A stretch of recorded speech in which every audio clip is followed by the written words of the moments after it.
Hello and welcome to the Nursing Mantra, a helping hand for all aspiring nurses. Today we are back with a new video that is a nursing care plan on dermatitis.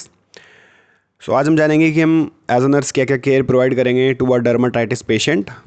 Basically ये skin problem होती है.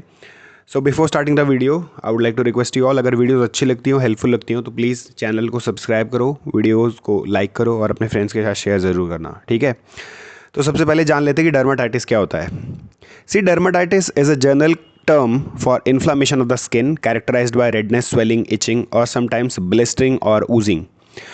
It is not contagious and can be caused by various factors such as allergens, irritants, genetics, or immune system dysfunction.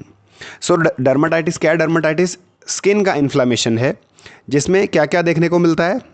redness, swelling, itching और कभी कभी blister formation हो जाता है या फिर oozing, मतलब उसमें से कुछ discharge होने लगता है.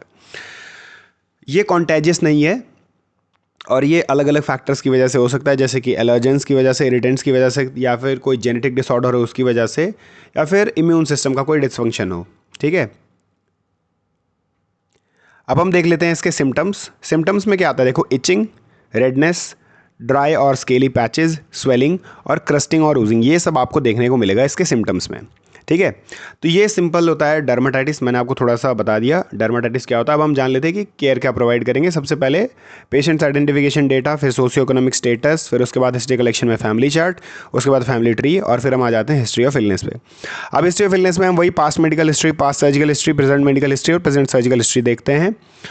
प्रेजेंट मेडिकल हिस्ट्री में आपने क्या देखा? देखो, आप एग्जांपल दे रखा है मैंने. 32-year-old patient reports recurrent episodes of itchy, red and inflamed skin over the past 6 months.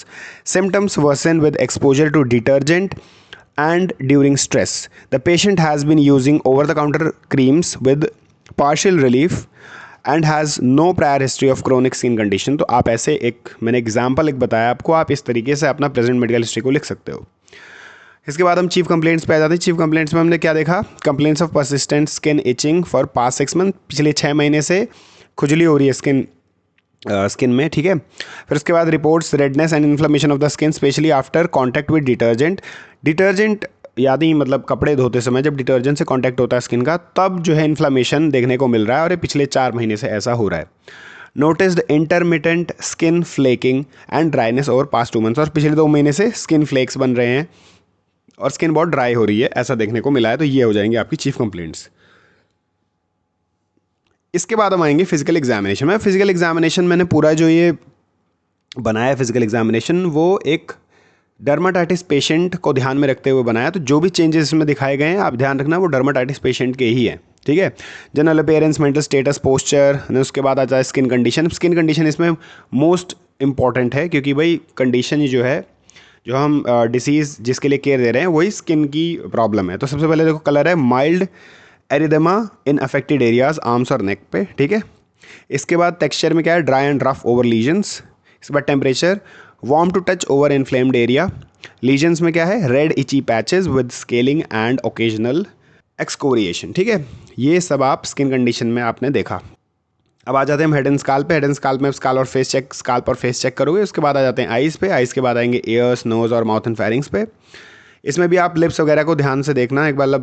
अगर आप कोई और ऑब्जर्वेशन बना रहे हो तो वो भी लिख सकते हो, अदरवाइज़ ये जो ऑब्जर्वेशन हमने यहाँ पे जो फिजिकल एग्जामिनेशन में दिया, आप इसे यूज़ कर सकते हो एज इट इज़. इसके बाद आते हैं नेक, चेस्ट, एब्डोमेन पे, एंड लास्ट में एक्सट्रीमिटीज़, बैक और जेनिटल रेक्टम. ये आपका यहाँ पे फिजिकल एग्जामिनेशन हो जाता है ख़त्म. इसके बाद हम आ जाते हैं वाइटल साइंस पे. वाइटल साइंस में हमने क्या? टेम्परेचर करवाया, नॉर्मल है, पल्स रेट भी नॉर्मल है, रेस्पिरेटरी रेट भी नॉर्मल है, ब्लड प्रेशर नॉर्मल है, ऑक्सीजन सैचुरेशन नॉर्मल. अब देखो, बहुत बड़ी कोई कंडीशन नहीं है, इसलिए मोस्टली वाइटल साइंस नॉर्मल आ रहे हैं. ठीक है, फिर बहुत मेजर कोई कंडीशन नहीं है इसी वजह से. फिर इसके बाद आ जाते हैं लैब इन्वेस्टिगेशंस पे. लैब इन्वेस्टिगेशंस में आपने सीबीसी करवाया, और इसमें जो WBC है वो माइल्डली एलिवेटेड आया है. हीमोग्लोबिन नॉर्मल है, eosinophil count slightly raised, ESR mildly elevated है, सी रिएक्टिव प्रोटीन एलिवेटेड है, सीरम IgE करवाया तो एलिवेटेड है, लीवर फंक्शन टेस्ट करवाया नॉर्मल आया, रीनल फंक्शन टेस्ट करवाया नॉर्मल आया, स्किन पैच टेस्ट करवाया तो कंफर्म कॉन्टैक्ट एलर्जन सेंसिटिविटी की वजह से ये हो रहा है, इससे कंफर्म हो गया स्किन पैच टेस्ट से. फिर उसके बाद हम आ जाते हैं अपने मेडिकेशंस में. मेडिकेशंस में हमने क्या दिया? हाइड्रोकॉर्टिसोन 1% क्रीम दिया है. ठीक है, ये क्रीम है, ये टॉपिकली अप्लाई होगा. ठीक है, ये इन्फ्लामेशन को रिड्यूस करेगा. सेट्रेजिन दिया है ताकि जो है हिस्टामिन को ब्लॉक करे और जो इचिंग हो रही है उसे रिलीव करे। फिर इमोलेंट दिया है moisturises skin and restores barrier, ठीक है, स्किन को मॉइस्चराइज करने के लिए। फिर आपने और ऑइंटमेंट दिया है 0.03% ऑइंटमेंट, ये भी टॉपिकली अप्लाई करता है, suppresses immune response to skin. तो इम्यून रिस्पॉन्स हो रहा है ना स्किन के अगेंस्ट, तो उसे सप्रेस करने के लिए। प्रेडनिसोलोन दिया है रिड्यूस सिस्टमिक इन्फ्लामेशन, ठीक है। फेक्सोफेनेडिन नॉन सीडेटिंग एंटीहिस्टामिन फॉर इचिंग, ठीक है, इचिंग के लिए। आप सब नहीं लिखना है, ज़रूरी नहीं है आपको सब लिखना है। आप पेशेंट की कंडीशन में क्या क्या इंक्लूड कर रहे हो ना, जब आपने कंप्लेंट्स लिखी है तो उसमें जो जो आ रहा है उस हिसाब से लिखना। अब ये जो हमने मेडिकेशन दी है ये ऑल ओवर जो भी आप मेडिकेशन इस पर्टिकुलर डिसीज़ में दे सकते हो वो सब इंक्लूडेड है इसमें। पर अगर आप अपने कंप्लेंट्स के हिसाब से इसमें से मेडिकेशन को सॉर्ट आउट भी कर सकते हो, छोड़ भी सकते हो, ज़रूरी नहीं कि सब कुछ लिखना है, ठीक है। फिर कैलामाइन लोशन है, सूथ्स एंड कूल इरिटेटेड स्किन, और फिर उसके बाद वाइटामिन ई कैप्सूल्स हैं, support skin healing and repair. ये सब मेडिकेशंस आप दे सकते हो टू अ डर्माटाइटिस पेशेंट। फिर उसके बाद हम आ जाते हैं नर्सिंग डायग्नोसिस पे। सबसे पहले आप बनेगा इम्पेयर्ड स्किन इंटीग्रिटी, ये भी प्रायोरिटी वाइज ही है और ऐसे ही बनाना है, ठीक है। Impaired skin integrity related to inflammatory process as evidenced by erythematous, itchy and scaly skin lesions, acute pain related to skin irritation, disturb body image का बनेगा। अब देखो डिस्टर्ब बॉडी इमेज का मैंने नहीं बनाया क्योंकि डिस्टर्ब बॉडी इमेज बहुत ही कॉमन सा डायग्नोस है, प्रायोरिटी वाइज भी ये फिट नहीं होता, तो मैंने रिस्क फॉर इन्फेक्शन पे बनाया। तो आप रिस्क फॉर इन्फेक्शन को पहले लिख लेना, ठीक है। Risk for infection related to skin excoriation as evidenced by scratching and open lesions. इसके बाद impaired comfort related to pruritus as evidenced by restlessness and interrupted sleep. Knowledge deficit, ये सब पे आपका नर्सिंग डायग्नोसिस बनेगा। सबसे पहले एक्सप्लेनेशन क्या है, patient reports persistence, itching, burning sensation and discomfort on affected skin areas. Patient क्या बोल रहा है कि मुझे बर्निंग सेंसेशन और इचिंग हो रही है अफेक्टेड एरियाज में। आपने ऑब्जेक्टिव डेटा में क्या देखा भाई, एरिदमा हो रखा है, स्केलिंग हो रखी है, एक्सकोरिएटेड स्किन लीजन्स हैं और आर्म और नेक पे हैं, आपने जो है ये सब ऑब्जेक्टिव डेटा में आपने देखा। नर्सिंग डायग्नोसिस वही आपका इम्पेयर्ड स्किन इंटीग्रिटी वाला। गोल क्या बनेगा, normal skin integrity will be maintained, ठीक है, आप ऐसे गोल लिख सकते हो। फिर उसके बाद हम आ जाते हैं प्लानिंग में। प्लानिंग में क्या है, maintain clean and dry skin, apply prescribe topical corticosteroids जो भी दिया है डॉक्टर ने, जो भी प्रेस्क्राइब किया, यूज एमोइलेंट रेगुलरली। 4 पॉइंट क्या, अवॉइड इरिटेंट्स एंड एलर्जेंट्स।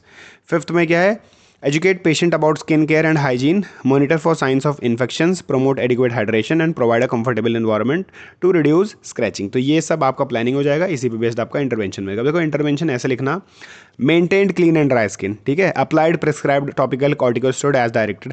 अब ये जो हैज़ लिखा हुआ है इसमें ये हैज़ मत लिखना, ठीक है। इवेल्युएशन बनेगा कि patient skin integrity has improved with decrease inflammation, itching and no new lesions developed. तो आप ऐसे लिख सकते हो। फिर उसके बाद नेक्स्ट पे आ जाते हैं। Next acute pain related to skin irritation as evidenced by patients complaints of burning and itching sensation. Subjective data में क्या है, पेशेंट बोल रहा है मुझे बर्निंग पेन हो रहा है, ठीक, और इचिंग हो रही है, परसिस्टेंट इचिंग है, लगातार मुझे इचिंग हो रही है और बर्निंग पेन फील हो रहा है। ऑब्जेक्टिव डेटा में आप patient observe scratching, redness and inflamed skin lesions. तो आप क्या स्क्रैचिंग और रेडनेस से आपने ऑब्जर्व किया और इन्फ्लेम्ड स्किन लीजन्स आपने ऑब्जर्व किया ऑब्जेक्टिव डेटा में। उसके बाद गोल आ जाएगा, patient will report decrease pain and itching with improved comfort and skin conditions.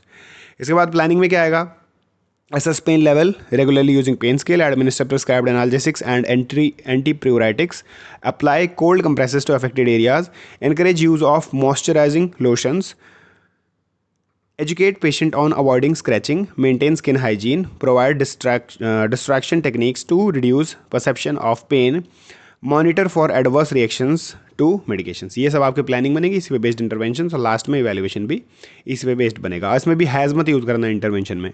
इसके बाद हम आ जाते हैं लास्ट वाले पे, that is risk for infection related to skin excoriation as evidenced by scratching and open lesions. इसमें आप सब्जेक्टिव डेटा में क्या आएगा, patient reports frequent itching and scratching of affected skin areas, ठीक।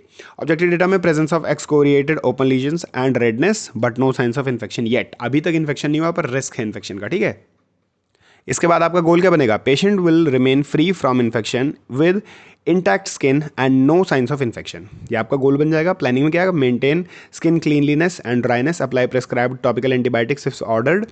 इसके बाद encourage avoidance of scratching, keep nails trimmed and clean, use protective dressing on open lesions, educate patients on signs of infection and monitor vital signs and lesions condition regularly। इसके बाद promote adequate nutrition and hydration to support healing। ये सब आपका planning बनेगा, इसी पे based intervention, last में इसी पे based evaluation. So that's it, ये है आपका nursing care plan for dermatitis patient.